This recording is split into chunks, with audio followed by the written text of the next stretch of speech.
história de luta pelo reconhecimento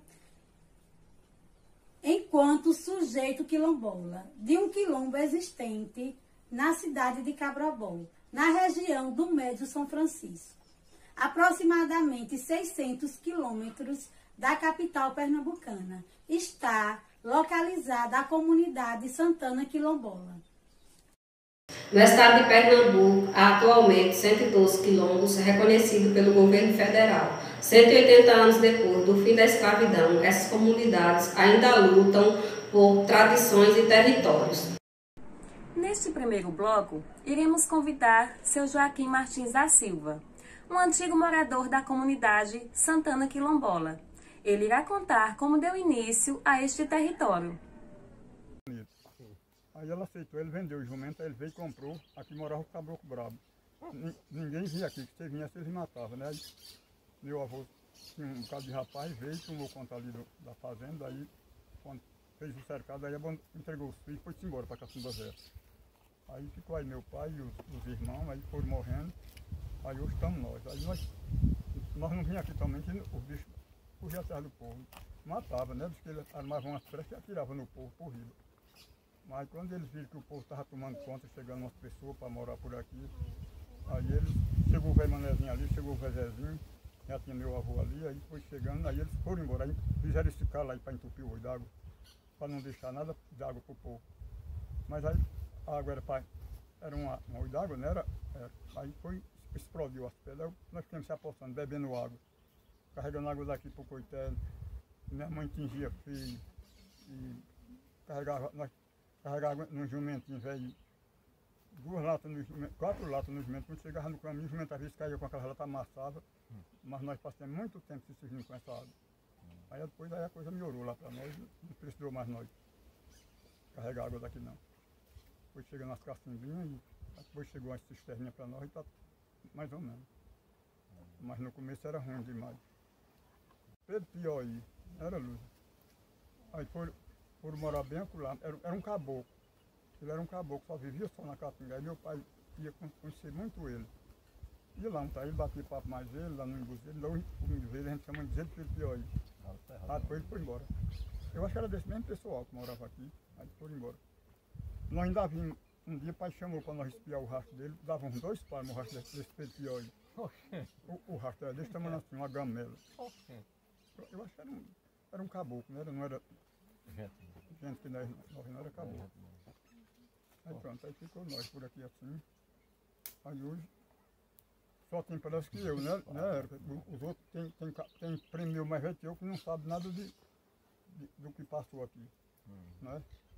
Mas o que meu pai contava, depois eu alcancei muita coisa passando, aí fui gravando na cabeça. Ele está ali, aí bem ali, aí plantaram mandiocaia, fizeram a farinha. Até um ano desse tinha a farinhada, não era, Lúcia? Tinha a prensa de moer de farinhada. Mas quando ninguém vinha ferrar bloco, os trabalhadores derrubaram a prensa. Mas um ano desse veio um rapaz de Recife, Fernando, aí procurou se eu sabia onde tinha caco de panela ainda. Eu digo, sei, aí podia mostrar ele. É bem ali. Aí chegou lá, saímos caçando, digo, olha aqui onde tem uns cacos das panelas que os cabos cozinhavam fazendo a farinha. E tinha a gamelona assim, de madeira, mais ou menos uma aroeira grande que fizeram a gamela para espremer aquela farinha, né? Aí tinha mal farinhada que eles faziam. Mas depois aí foram embora. Esse pessoal aí, quem ficou, foi só o pessoal mesmo que chegou de fora, aí tudo se apossaram. Padre Vadonho, vocês se alimentavam de que aqui antes? Se alimentavam de que vocês? Nós se alimentávamos com mão de sobra, fazendo beiju, com macambira, pau de mocó, né? O café era fedegoso. Conhece fedegoso? Não cheguei a conhecer. Fedegoso sai nos currais, aquele pé de pau, aí o pessoal apanhava. Nossa mãe mandava nós apanhar batata de pulga, bem aí tem muita, batata de pulga para fazer o café. E nós apanhava aquela batata e fazia. Mas rapaz, mucunã para fazer o pão. Agora um dia mãe estava com porco gordo, aí disse, junto de mucunã, nós pensávamos que era coisa boa. Nós juntamos, foi desse tanto de mucunã. Aí quando ela fez o beiju, não tinha quem comesse.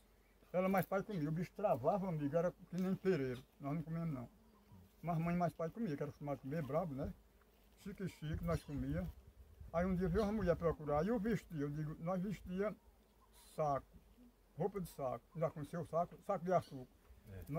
Mãe fazia aquela roupa de saco, aí o irmão meu mais velho, um dia mãe fazia uma calça curta, aí um dia mãe fez uma calça comprida, ele só faltava cair por riba dos tocos alegre, com a calça que era comprida. Aí a mulher disse, já depois foi aparecendo um pano por nome de tricolina, caque, aí depois apareceu outro pano que chamava Caga na Rua, que era um pano todo mariscado, e aí mãe fez uma calça para meu irmão, mas meu irmão saía tão satisfeito, só faltava cair por riba dos tocos. Porque a calça era comprida, ele nunca tinha vestido, né? E calçava o quê? O maior prazer com a roupa. Mais alto. E calçava? Hã? Calçava, era o quê? Como? Calçada era cor de tamanduá. Pegava um tamanduá, nem mesmo curtia, porque não tinha condição. Aí cortava assim e botava um negócio aqui, botava um rabicho aqui. E aí ficava andando pelo mato. Aí a mulher procurou e dançar. Como era que dançava? Era... Também ouvimos a líder da comunidade, Lucimar Maria Andrade da Silva. Ela vem nos contar um pouco da história de Olho d'Água Santana. Também representante dessa comunidade, e gostaria de dar continuidade sobre a história de Olho d'Água, né? Para dizer para vocês que é uma fonte que deu, né, vamos dizer, suporte a várias famílias aqui, tanto da comunidade como de outras comunidades, como para lavar roupa, dar banho nas crianças, para o consumo humano também. Antes era esse olho d'água, porque, como ele falou, como o seu Joaquim Martins falou, que a comunidade era uma comunidade atrasada, e ele com mais experiência, porque por conta da idade dele, ele é mais velho do que eu, tenho mais experiência, mas eu ainda alcancei aqui na comunidade passar um pipa, né? Esse pipa abastecia as famílias nas latas, que eles saíam com as latas, os potes, porque ninguém tinha cisterna nesse tempo. Então era uma vez por semana. Então quando a gente via esse pipa, todo mundo já pegava lata, as crianças pegavam os baldinhos e ia pegar essa água para poder colocar no pote para beber. E para lavar a roupa se deslocava para aqui. Trazia muitas vezes as crianças para ajudar a tirar a água do olho d'água, que não lavava dentro, porque era proibido. Então as crianças ajudavam as mães a lavar roupa. Então a gente trazia o quê? A gente trazia alimentação, fazia as trempinhas lá no chão, debaixo da chaveira desse juazeiro. Trazia as panelinhas de barro, cozinhava a comida e também cozinhava caça, que na época o povo caçava muito e tinha caça. Então a gente fazia alimentação, almoçava ou fazia qualquer lanche para poder voltar, como vocês viram que é distante. E aí trazia também um jumento com uma zancoreta, não sei se vocês conhecem, mas é um tambor feito de pneu e uma estampa de madeira e um tampão na boca. Então enchia a zancoreta e no meio dessa carga ainda matava o jumentinho com peso, né? Colocava um saco de roupa, a roupa já limpa, já enxuta. E assim, era um sofrimento, mas para nós muitas vezes uma diversão. Eu mesmo gostava, quando dizia, tal dia a gente vai para o Olho d'Água lavar roupa, que vinha aquela multidão de gente no jumenta, e a mocidade toda, né? E era um divertimento. E melhor ainda quando tinha o catulé ali na serra, que o gado comia e soltava assim nas estradas. Hoje não se vê isso. Né? E a gente vinha naquela intuição de pegar os imbu e também os catulé, que era também um tipo de alimentação para a sobrevivência das famílias. Né? Não era só do chique-chique não, mas também o catulé ajudava muito, né? O catulé e o umbuzeiro. E como cultura a gente ainda tem o umbuzeiro, né? Que a gente ainda faz essa colheita e aproveita bastante, né? A gente leva para casa, hoje a gente já sabe fazer a geleia do umbu, muitas pessoas na comunidade, e tem também a umbuzada. Ainda continua se alimentando do umbu, e para nós é uma riqueza. E a gente, quando o antropólogo veio fazer o trabalho, ele perguntou para a gente qual era o local que a gente tinha para poder ser um lugar de referência e também onde se pudesse cuidar para poder não desmatar, né? Assim, um lugar ambiental que a gente pudesse preservar. A gente escolheu a serra, principalmente o Olho d'Água. Só que hoje a gente tem uma dificuldade grande. da comunidade valorizam, mas a gente tem essa evasão que evade, e as pessoas de fora que vêm caçar. Como a gente já falou aí antes, que Érica, as professoras, junto os alunos, vêm fazer essa limpeza. E elas chegaram aqui um dia e juntaram 3 sacos de lixo. Isso daí preocupa muito a gente, porque é uma coisa que a gente tem que preservar, porque é uma coisa histórica, que conta a história dos nossos antepassados. E a gente tem que zelar por esse olho d'água, onde vem pessoas de outros lugares que não sabem a história e faz, né, do que faz, jogando lixo, muitas vezes querendo desmatar, caçando, né, que é proibido caçar aqui também nessa área, que é de reserva, vamos dizer, né, que foi o lugar escolhido para ser uma área de reserva. Mas aí, junto com o nosso antropólogo, a gente está numa luta de um projeto, né, para poder cercar, não cercar proibindo que as pessoas possa proibir das pessoas utilizar, ou então os animais. E quem deu esse nome foi os caboclos que aqui moraram, Olho d'Água de Santana. Então aqui já é herança, esse nome já é herança desses caboclos. Então a gente acha que podia ser uma esposa deles, né? Que moravam aqui, e os outros que foram chegando, né? Olho d'Água de Santana por quê? Porque talvez a gente acredita, que os mais velhos também não souberam dizer, que tinha uma mulher que se chamava Santana, né? Então, por conta do Olho d'Água ser de Santana, a comunidade também se originou com esse nome, quando os batistas chegaram aqui, que foram os primeiros moradores, porque a fundação desse Olho d'Água vem de 1780, desde esse tempo, né, que assim os mais velhos contavam.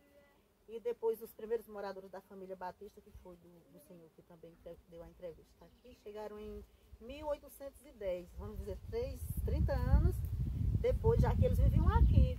E quando eles chegaram, né, como ele já falou, quando essas famílias chegaram, eles não quis se agrupar, que eram caboclo brabo, que hoje a gente chama de índio, não existe mais o caboclo brabo, né, mas antigamente chamava de caboclo brabo mesmo, porque quando eles viam pessoas assim, eles corriam na caatinga. E muitas vezes usavam de violência com outras pessoas, mesmo assim com eles aqui.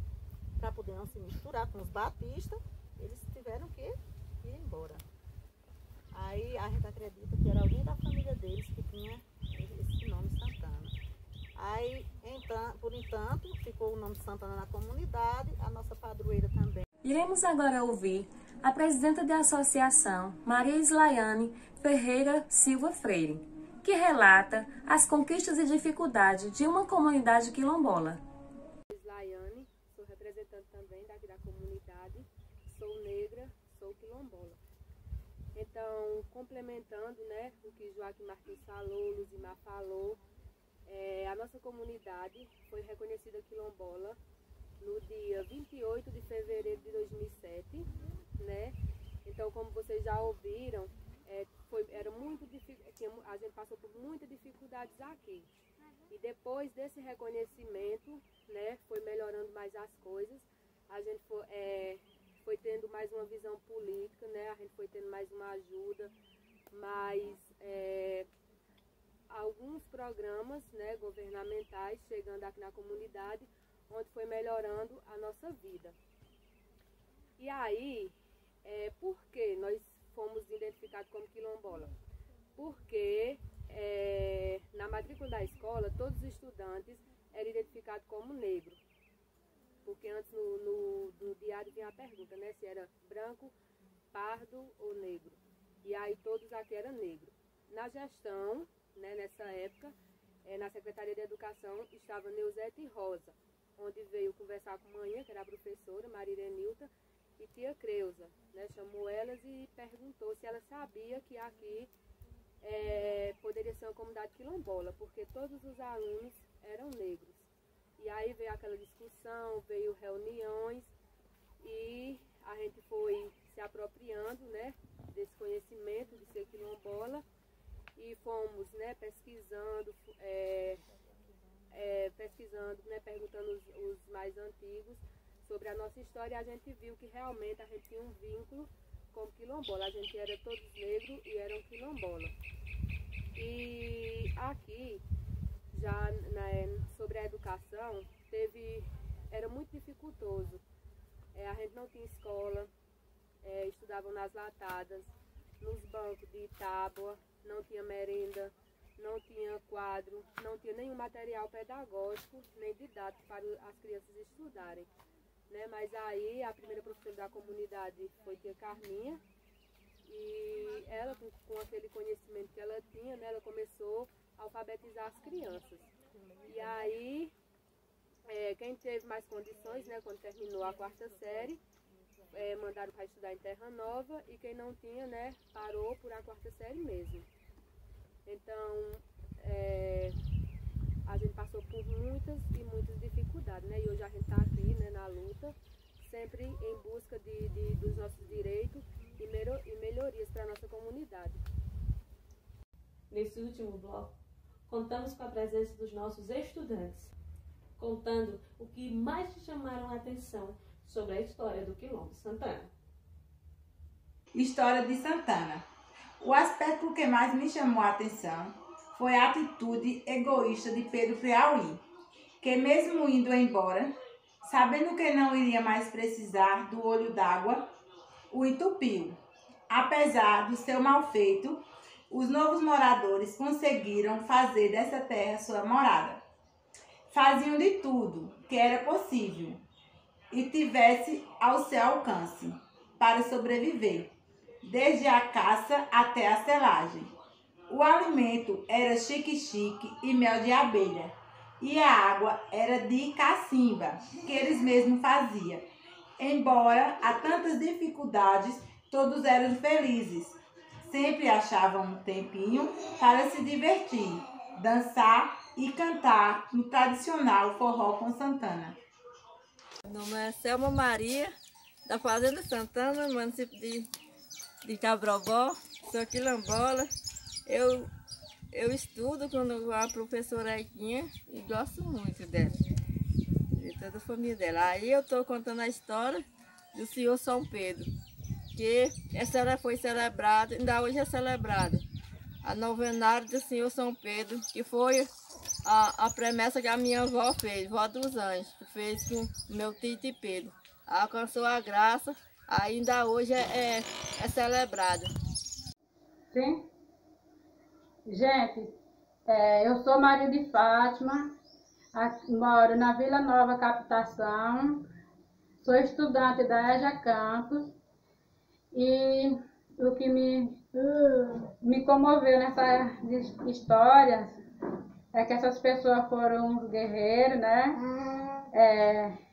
Inteligentes, e eles se alimentavam da tapioca, de maniçoba, coisas que algumas pessoas hoje não conhecem, e com o xique-xique, quem é que come essas coisas hoje? Muitas pessoas não sabem que antigamente gente sobrevivia, pode-se dizer, dessa alimentação, né? Porque ela se torna sendo uma alimentação, pelo que eu saiba, o xique-xique sustenta pessoas também de água, né?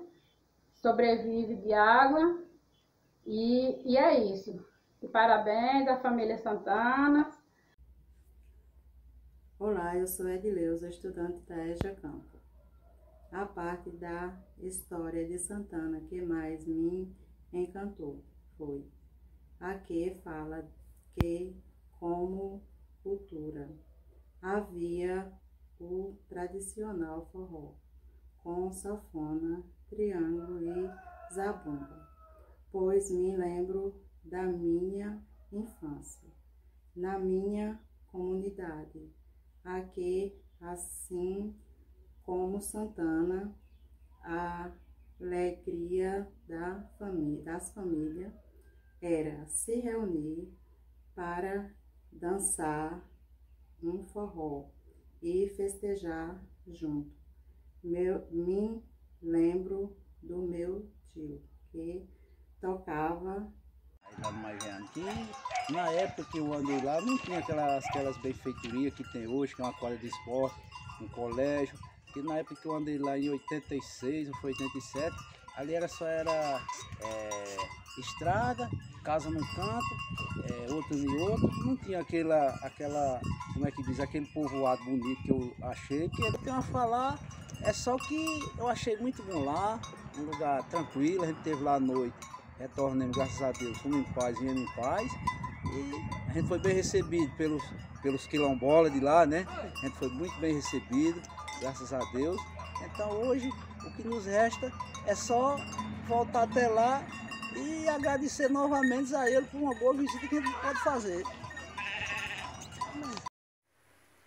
Vou falar um pouco de Santana. O que me chamou mais a atenção é que o povo de muitos anos atrás era mais inteligente do que o de hoje em dia. Sem professor e sem ajuda financeira, aprenderam a fazer muitas coisas, como fiar e fazer rede. Para se alimentar, eles não dependiam da bondade alheia. Eles procuravam e encontravam, improvisavam e dava certo.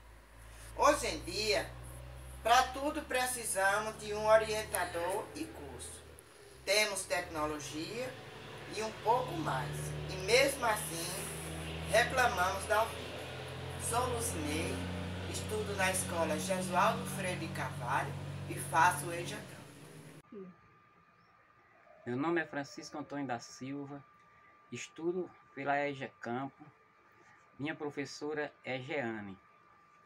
E o que eu achei mais importante na história de Santana foi a parte do novenário.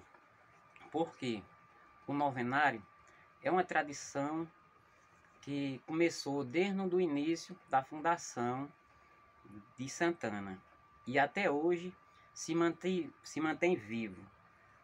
Porque é uma tradição com Deus que ninguém quer tomar essa responsabilidade de tomar a frente, dar continuidade e passar de geração em geração. Então isso é muito importante para manter a fé viva numa comunidade. É isso. Sou aluna do EJA Campo, li a história da Santana. É uma história muito interessante. É uma história que retrata grande dificuldade que as pessoas passavam antigamente. Usavam animais como meio de transporte. E o que me chamava mais a atenção nessa história foi a forma como eles se alimentavam, que era com chique-chique, que hoje muitos alimentam os animais. Boa noite, professora. Eu me chamo Rosemary. A história que mais me comoveu, que eu escrevi o texto, foi aquele dos novenários de Santana.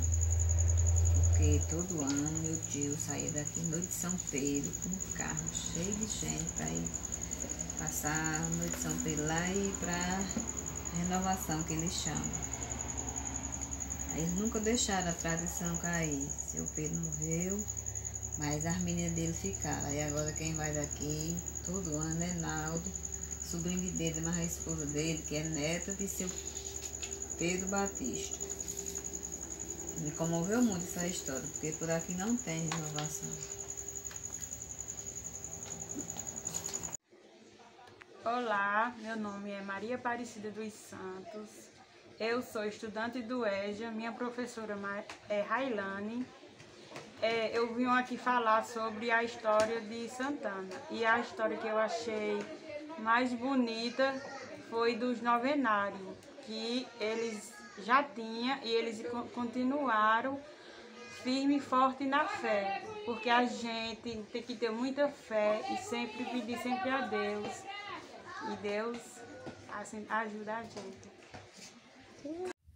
Conto agora a vocês o que ninguém ouviu falar. Uma comunidade valente que dificuldades veio enfrentar, buscando a sobrevivência para o seu povo abrigar. O nome dela é Santana, assim se originou por lá. Caboclos que lá moravam, assim se fez gerar. Com muito sacrifício seu povo alimentar, região que se festeja com o São João e o São Pedro, conduzido por Dona Maria, mulher forte e guerreira, comunidade animada que ganhou muito respeito. O amor e o respeito fez essa comunidade avançar, lutando por seus direitos, sem ao menos desanimar, pois tinha em sua mente suas vidas a alimentar. Pessoas com valores, sem medo e sem discriminação, apenas dialogando para se ter compreensão. Abraçando a igualdade e assim tendo união, em lugar melhor se chega. Se no seu coração não tiver amor, essa foi a compreensão daquele povo sofredor. Família que luta junto, sem nunca ter desamor. Boa tarde, eu sou a Selma da Fazenda Manguinha, estudo EJA-Campo aqui na Escola Fortunato. Fui esse encontro para sair, fomos para os quilombolas, conhecer um pouco da história do pessoal de lá. A gente saímos daqui com nossos colegas, nossos professores. Chegamos lá, conhecemos pessoa maravilhosa. Fomos bem acolhidos quando chegamos lá. Fomos recebidos na escola. Da escola a gente percorreu para o Olho d'Água com os colegas. Chegamos lá, fomos escutar um pouco da história do pessoal da comunidade. E foi uma história muito bonita, né? Uma história que eu nunca nem pensei de ouvir, que eu mesmo nem sabia que existia esse olho d'água. Chegamos lá, o pessoal mais idoso foi contando pra gente e a gente fomos aprendendo mais um pouco dessa história, né? E lá o encontro foi ótimo, a gente conheceu essas pessoas e foi passando a história pra gente e muitas coisas eu saí de lá muito assim, muito alegre, né? Porque é uma coisa que eu nunca nem sabia que existia. Chegamos lá, conhecemos esse lugar muito maravilhoso. Teve diversas coisas. Bonito, né? O local lá, que foi um lugar que os índios, né, abandonaram, deixaram lá e o pessoal foi chegar lá. Hoje é outras famílias que moram lá. E a história deles foi muito bonita e eu gostei. Chegamos ao fim de mais um Café com História. Agradecemos pela participação de vocês, estudantes, professores, líderes dessa comunidade e a você que tirou um pouco do seu tempo para nos prestigiar. Nosso muito obrigado. Essa foi mais uma edição do Café com História. Foi como objetivo revelar as riquezas da cultura popular da comunidade quilombola Santana, em Cabrobó, Pernambuco. Até logo!